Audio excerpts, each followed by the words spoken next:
ஒவ்வொரு ஆண்டு மீனாட்சி அம்மன் கல்யாணத்துக்கு பிறகு நடைபெறும் அற்புதமான உற்சவம் வைகாசி பௌர்ணமி அன்று வேண்டுதலை நிறைவேற்றும் என்று நம்பப்படுகிறது. இவ்விழா தமிழ்நாட்டின் மாநில விழாவாக அங்கீகரிக்கப்பட்டுள்ளது. மதுரை வாச அழகர் பெருமாளே கோவிந்தா கோவிந்தா. இவ்விழா மதுரையில் அழகர் பெருமாள் வைகை ஆற்று திருவிழாவாக கொண்டாடப்படுகிறது. மதுரையில் நடைபெறும் ஸ்ரீ மீனாட்சி அம்பாளின் பிரம்மோற்சவ விழா ஆனந்த கொண்டாட்டத்துடன் இது களைகட்டி நடைபெறும் பெரும் விழா. மீனாட்சி தேவியின் சகோதரரான அழகர் பெருமானின் மதுரையிலிருந்து 21 கிலோமீட்டர் தொலைவில் அழகர் பெருமாள் கோவில் உள்ளது. இது 108 திவ்ய தேசங்களில் அழகர் பெருமாள் கஷேத்திரம் தனி இடத்தை பெற்றுள்ளது. மலைகளுக்கு இடையில் அமைந்துள்ள அற்புதமான வைகுண்டம் தான் இந்த கஷேத்திரம். சுவாமியின் மூல விராட்டு பேரு சுந்தரராஜ பெருமாள்.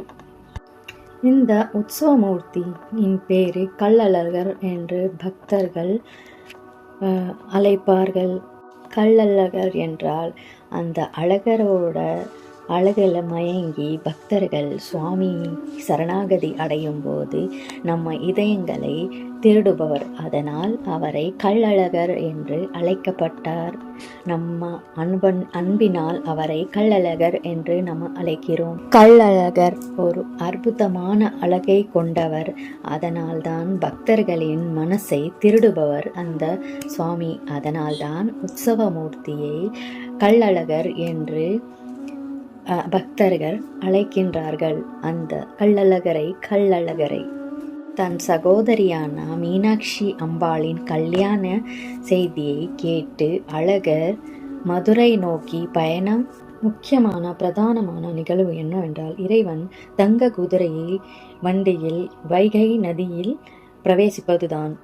வீரராக பெருமாள்களை வரவேற்கின்றார். ஸ்ரீஹரி ஸ்ரீஹரி என்று சுவாமியை பக்தர்கள் அழைப்பது ரொம்ப விசேஷமானது. பெருமாள் வைகையாற்று கடந்து மதுரை வந்து அடைவதற்குள்ள ஸ்ரீ மீனாட்சி அம்மனின் திருக்கல்யாணம் முடிந்ததாக என்று வரலாறு. தங்க குதிரையின் மீது அமர்ந்து கண்ணை பறிக்கும் ஆடம்பரமான கள்ளழகரின் ஆடம்பரமான அழகை பார்த்து அலங்காரத்தை பார்த்து பக்தர்கள் மயங்கி வைகை ஆற்றில் அழகர் பெருமான் இறங்கி உள்ளே நுழையும் போது பக்தர்கள் அன்று நீரை தெளித்து இறைவன் அந்த